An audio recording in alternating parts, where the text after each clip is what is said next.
Shalom Ibu Bapak semuanya. Bagaimana kabarnya pagi hari ini? Luar biasa. Karena kita percaya kita adalah orang-orang yang luar biasa. Amin. Amin. Nah, Ibu Bapak, untuk pesan Tuhan di minggu ini, temanya adalah belajar di setiap keadaan. Diambil dari Yakobus 1 ayat 2 sampai ayat yang keempat. Saya mau membacakannya buat Ibu Bapak semuanya. Yakobus 1 ayat 2 sampai ayat yang keempat. Saudara-saudaraku, anggaplah sebagai suatu kebahagiaan apabila kamu jatuh ke dalam berbagai-bagai pencobaan. Sebab kamu tahu bahwa ujian terhadap imanmu itu menghasilkan ketekunan. Dan biarkanlah ketekunan itu memperoleh buah yang matang, supaya kamu menjadi sempurna dan utuh dan tak kekurangan suatu apapun. Jadi pesan Tuhan minggu ini adalah belajar di setiap keadaan. Nah, Ibu Bapak, ketika kita menyandang predikat sebagai seorang murid, maka tidak akan lepas dengan yang namanya belajar.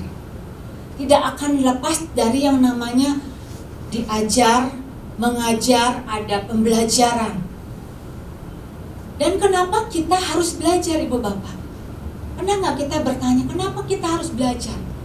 Kita harus belajar supaya kita sama seperti gurunya. Nah, kita lihat dulu ayatnya ya, di dalam Lukas 6 ayat yang ke-40. Lukas 6 ayat yang ke-40. Ya. Seorang murid tidak lebih daripada gurunya. Tetapi barang siapa yang telah tamat pelajarannya akan sama dengan gurunya. Nah, Ibu Bapak, di sini ketika kita belajar, tujuan akhirnya itu adalah kita akan sama seperti gurunya setelah tamat pelajarannya. Nah, ada kata tamat. Ketika saya pengen tahu apa arti kata tamat pelajarannya itu artinya itu beres.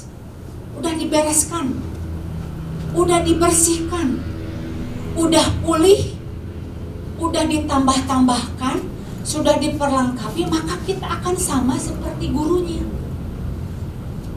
Jadi Ibu Bapak, ketika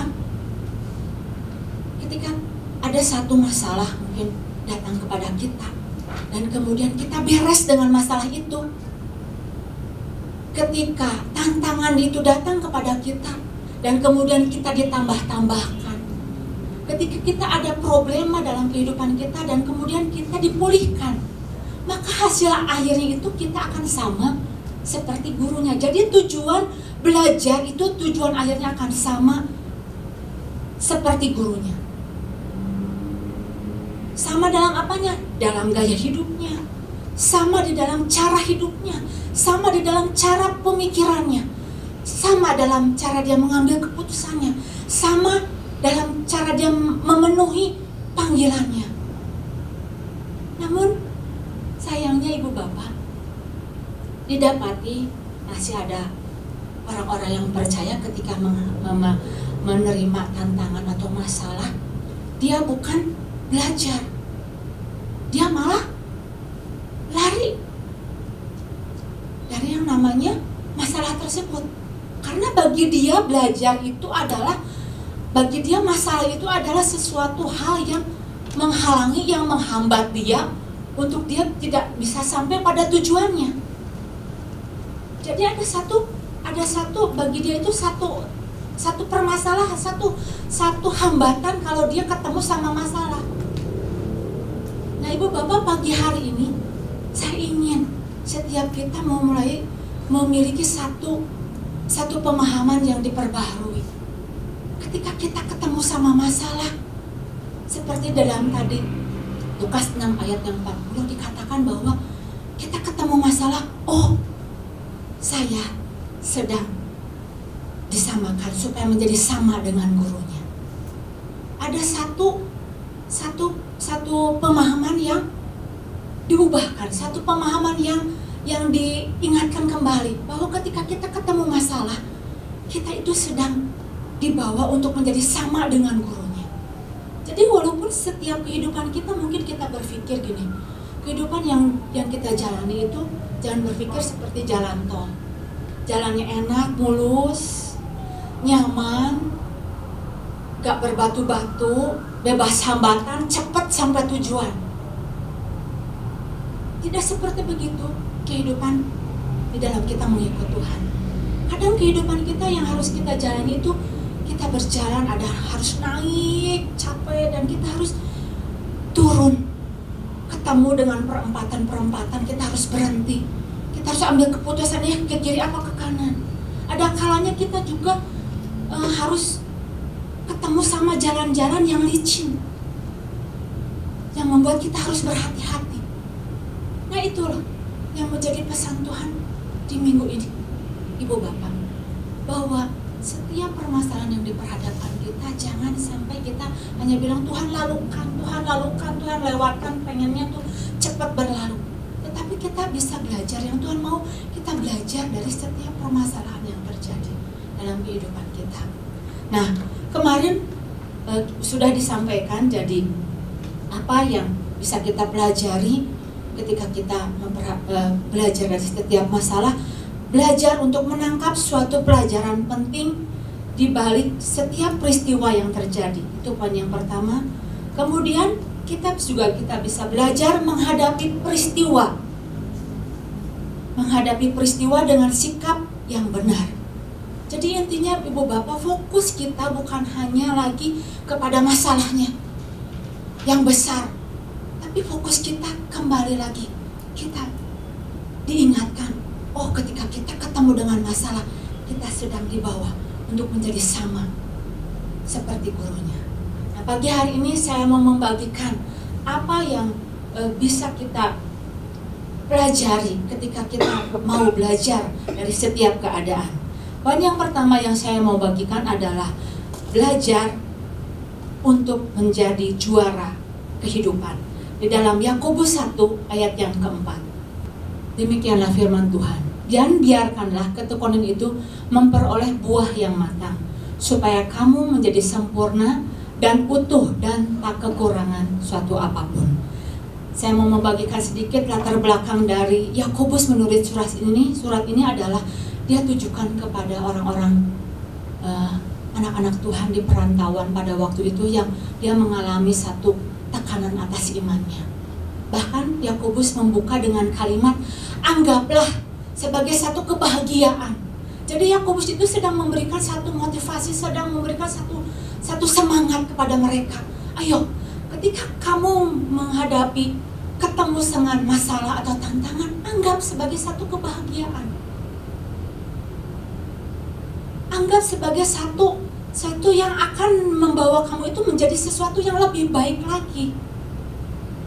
Dan ketika diawali demikian memberikan satu semangat, kamu akan tahu bahwa ketika masalah itu datang, ketika iman kamu itu diuji, maka kamu akan tekun.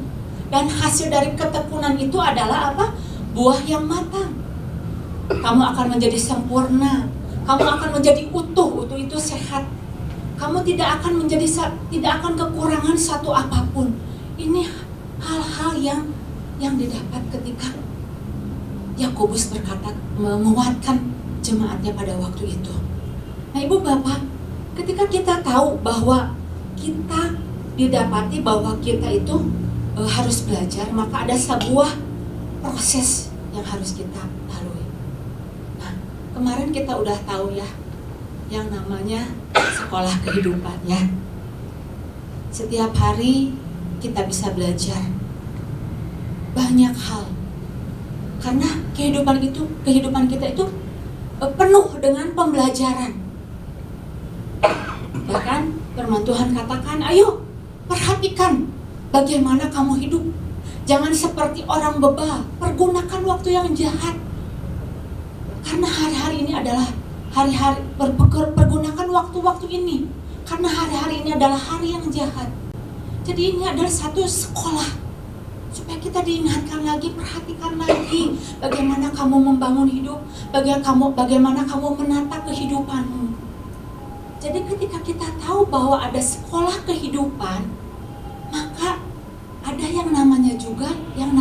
juara kehidupan, Ibu Bapak. Juara kehidupan. Apa yang dimaksud dengan menjadi juara kehidupan? Kalau kita mengingat kembali gitu ya, keberadaan diri kita adalah sebenarnya adalah orang-orang yang dikatakan sang juara kehidupan. Tuhan katakan bahwa ketika kita lahir ke dunia ini, kita sudah disebut sebagai sang juara kehidupan. Karena apa? Kita sudah mengalahkan berjuta-juta sel sperma. Dan kita lahir saat hari ini, kita adalah sebagai seorang juara. Itu artinya apa, Ibu Bapak? Kita adalah orang-orang yang memiliki mental seorang juara, memiliki kualitas seorang juara. Jadi ketika kita tahu bahwa mental itu Tuhan sudah taruh, rohnya itu sudah Tuhan taruh di dalam kehidupan kita, kita mau meresponi bagaimana kita menjalani kehidupan saat-saat hari ini, Ibu Bapak. Nah, saya percaya Ibu Bapak ketika tahu gitu ya bahwa kita adalah sebagai orang-orang sebagai sang juara, dan saya percaya setiap Ibu Bapak ingin dan mau untuk mewujudkan bahwa saya itu adalah seorang juara. Ya. Jadi seorang juara yang saya maksudkan di sini bukan wah, saya itu udah hebat gitu. Saya itu lebih unggul dari dia. Saya itu lebih jago dari dia. Saya lebih punya banyak kemampuan. Bukan hanya berbicara itu, tetapi yang saya mau maksudkan, seorang juara kehidupan adalah seorang yang sudah dan bisa mencapai yang namanya tujuan yang dikehendaki, yang ditetapkan. Bukan hanya dia menjadi sebagai mengejar satu keunggulan, tetapi yang dia kejar adalah mencapai tujuan yang sudah ditentukan. Ibu Bapak, ketika kita tahu ya, visi dari kita di tahun ini adalah menjadi perabot yang mulia. Itu tujuan kita. Apakah kita mulai bertanya, Tuhan, saya mau, tujuan saya ini adalah saya menjadi perabot yang mulia, yang dipandang layak oleh tuannya, dipakai oleh tuannya. Dan saya mau lewat kehidupan saya mau pakai semuanya untuk bisa membawa keuntungan bagi kerajaan surga. Nah, kita bisa bertanya, supaya apa? Supaya apa yang Tuhan tetapkan di dalam kehidupan kita itu tidak lewat begitu saja, Ibu Bapak. Dan buktinya ketika kita berkata bahwa Tuhan, saya mau menjadi seorang juara dalam kehidupan itu tidak artinya kita tidak dalam keadaan tinggal tenang diam-diam saja. Seorang akan terbukti sebagai pemenang, sebagai juara di dalam kehidupan pada waktu dia terjun di dalam pertempuran. Nah, pertempurannya itu apa, Ibu Bapak? Pertempuran itu ketika kita bertemu dengan masalah, ketika kita bertemu dengan tantangan. Belajar enggak dari situ? Bukan artinya sebagai seorang pemenang itu, sebagai seorang juara itu artinya selalu harus berhasil gitu. Oh enggak, ada kalanya dia bisa mengalami kekalahan, mengalami kesalahan. Tetapi itu bukan menjadi suatu hal yang membuat dia itu jadi terdiam. Seorang juara dia tahu bahwa ketika dia salah, dia akan berusaha belajar dari permasalahan itu, menghadapinya dan bangkit kembali. Jadi tidak ada kata untuk dia itu menyerah pada saat dia mengalami satu kesalahan. Dia berusaha, dia tahu belajar dari kesalahan dia, dan dia tetapkan satu tujuan yang pasti. Ketika saya menghadapi permasalahan ini kembali, saya menjadi seorang pemenang. Jadi tidak lepas yang namanya ada satu pembelajaran, tidak lepas yang namanya kembali itu tantangan akan masuk lagi ke dalam kehidupannya. Seorang juara, dia akan tahu tujuannya dengan jelas. Nah, saya mau membagikan bagaimana ketika seorang yang namanya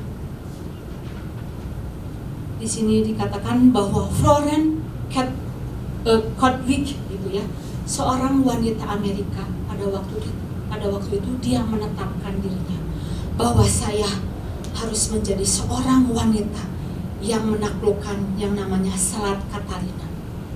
Maka pada waktu dia tahu gitu ya, dia memiliki satu tujuan yang jelas, dia masuk di dalam pertandingan tersebut, dia berenang, dia harus menghadapi ombak pada waktu itu, dia harus menghadapi kabut pada waktu itu, dia harus menghadapi hiu pada waktu itu, dan dia berjuang, dia berjuang.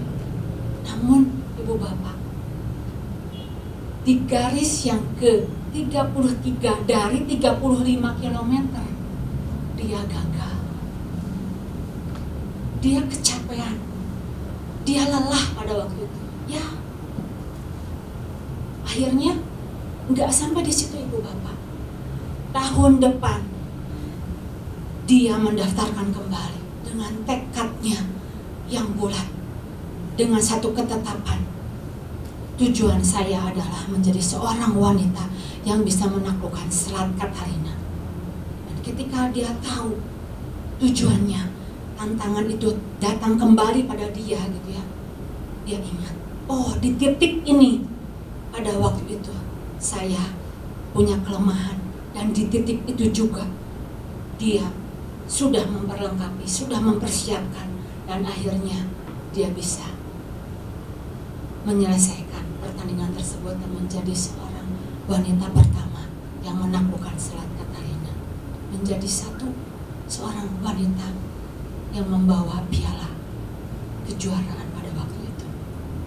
Nah itulah ibu bapak, ketika kita tahu bahwa ada tantangan, ada masalah, ayo pakai untuk kita belajar menjadi seorang juara kehidupan, karena Tuhan sudah taruhkan benih itu, rohnya, untuk kita terus mengalami kemenangan demi kemenangan.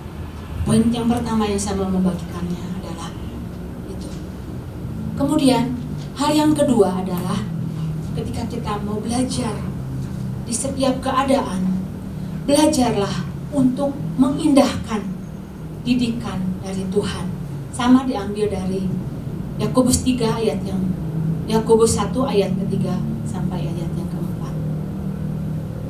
Sebab kamu tahu bahwa ujian terhadap imanmu itu menghasilkan ketekunan. Dan biarlah ketekunan itu memperoleh buah yang matang, supaya kamu menjadi sempurna dan utuh dan tak kekurangan satu apapun. Jadi Bu Bapak, ketika Tuhan memberikan satu pembelajaran, ada satu materi-materi yang Tuhan berikan, nggak semuanya itu enak Ibu Bapak. Mulai dari materi pembelajaran yang mudah, sedang, sampai yang sulit. Pernah nggak kita tanya, oh yang mudah, yang inilah, ya aku bisa. Ada juga hal-hal yang sulit untuk kita lakukan, untuk kita praktekkan, aplikasikan di dalam kehidupan kita. Nggak gampang, terkadang butuh kasih karunia kita. Coba kita bisa bertanya, kalau ketemu sama orang yang jahat, cenderung kita adalah apa? Membalas kejahatan dengan kejahatan. Pengennya itu ngebalas lagi dengan kejahatan. Suruh mengampuni. Belum tentu semua orang itu bisa Ibu Bapak.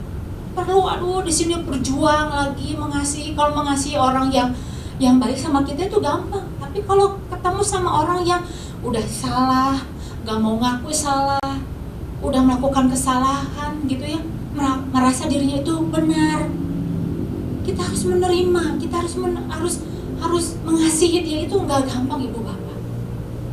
Nah ketika ketika Tuhan mendidik kita dalam satu pembelajaran, jangan anggap sebagai satu hal yang enteng, yang mudah. Yang gitu mah gampang lah, aku bisa gitu. Bisalah hal yang kayak gini mah. Jangan anggap enteng setiap didikan Tuhan. Karena ibu bapak, ketika Tuhan mendidik kita, itu bobotnya itu bobot sebagai seorang putra raja. Karena bapak kita adalah raja. Kalau ibu bapak tahu, visi besar kita adalah apa? Memerintah bersama Dia. Menjadi seorang yang memerintah itu harus punya kapasitasnya itu besar. Kapasitas seorang raja. Jadi ketika kita tahu didikan Tuhan itu dinyatakan dalam kehidupan kita, jangan anggap enteng. Kita belajar dari setiap permasalahan, apa sih yang menjadi maksud Tuhan? Kenapa Tuhan memberikan pembelajaran ini? Berat? Ya berat. Gak mudah? Ya gak mudah. Tapi artinya bukan ketika disodorkan dengan satu permasalahan, artinya kita gak bisa, gak mampu. Bukan artinya kalau berat itu gak mampu. Tapi kita diberikan kemampuan. Kita diberikan kapasitas untuk kita bisa mengatasi masalah tersebut. Nah, saya mau kita sama-sama membacanya di dalam Ibrani 12 ayat yang kelima. Dan sudah lupakah kamu akan nasihat yang berbicara kepada kamu seperti kepada anak-anak? Hai anakku, janganlah anggap enteng didikan Tuhan, dan janganlah putus asa apabila engkau diperingatkannya. Ayat yang ke-6, karena Tuhan menghajar orang yang dikasihinya, dan Ia menyesah orang yang diakuinya sebagai anak. Jadi ketika Tuhan mau menghajar kita, jangan kita lari, tapi belajar, bertanya sama Tuhan. Karena Tuhan itu sangat sayang kepada kita. Dia pengen bobotnya itu sama, kualitasnya itu sama seperti Dia. Itulah didikan sebagai seorang bapak. Bapak di dalam kerohanian kita, Tuhan akan mengajar, Tuhan akan mendidik kita orang-orang yang hidupnya melenceng, orang-orang yang keluar dari jalur. Dia akan tarik, Dia akan berikan pembelajaran. Begitu juga ibu bapak dengan bapak jasmani kita. Ketika saya punya ayah saya gitu ya, masih ada pada waktu itu ya. Anak-anak kan pada waktu itu masih kecil-kecil gitu ya. Saya punya anak itu, ibu saya itu punya anak itu 6 gitu ya. Masih kecil-kecil, perempuan semua gitu ya.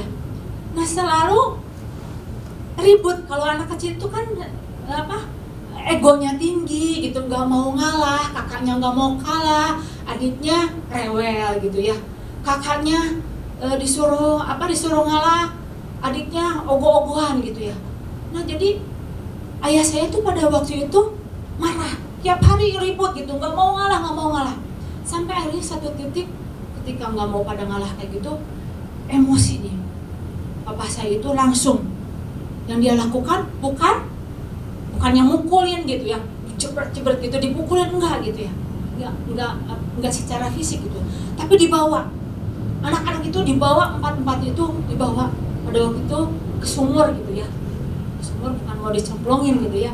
Dibawa ke sumur, kemudian papa saya itu langsung nimbain air, dipenuhin itu bak. Penuhin ke bak, dan akhirnya semua anak yang keempat itu, saya pada waktu itu cuman ngelihat papa itu mau diapa, papa itu mau ngapain gitu ya. 4 cici saya itu kemudian disuruh jongkok, dan kemudian suruh begini, jongkok, suruh pada duduk di bawah, duduk semua. Langsung papa saya ambil gayung, guyur, semua diguyurin, semua. Sampai semuanya tuh bilang kapok. Gak mau berbuat lagi. Sampai tahu bahwa apa yang dia lakukan itu adalah gak benar. Nah ibu bapak, Tuhan kita gak seperti demikian. Ketika Dia mendidik kita, itu bapak jasmani kita. Dia ketika dia tahu ada sesuatu yang gak benar dan dia pengen tahu ada sesuatu yang lebih baik lagi, dia akan didik, dia akan hajar kita. Tetapi Tuhan kita enggak seperti kayak begitu, Ibu Bapak. Ketika kita tahu kita ada kesalahan, kita ada satu tantangan di dalam kehidupan kita dan kita lari, dia akan setia. Ayo, digiring lagi, diajar lagi, dikasih tahu lagi. Dengan setia setiap hari.